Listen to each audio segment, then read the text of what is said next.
Itong video na to is para to sa mga newbie or mga baguhan pa lang sa big bike sa mga malalaking motor. So, kung makikita nyo, kadalasan kasi pag nasa masikip kayong lugar, mahirap kasi mag-atras-atras ng ganyan, tulak-tulak nyo pa ng manual na ganyan, gaganon-ganon nyo pa, tapos iikot nyo pang ganon.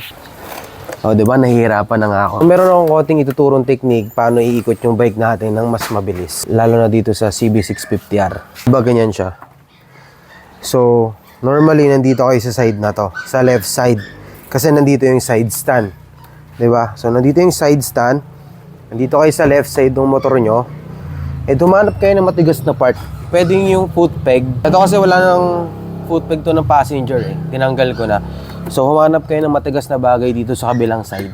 Tapos, hilahin ko ng paganyan. Tapos, itong siko ko, yun yung ibabaon ko sa rear side. O, diba? Mas mabilis. Isa pa.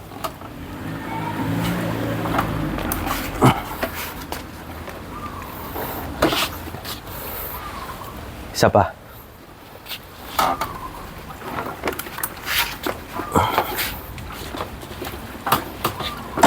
Ganun lang siya ka-basic. Sana nakatulong. Let's go. Hindi siya ganun talaga ka-basic pero less yung hassle kaysa dun sa itutulak-tulak mo pa.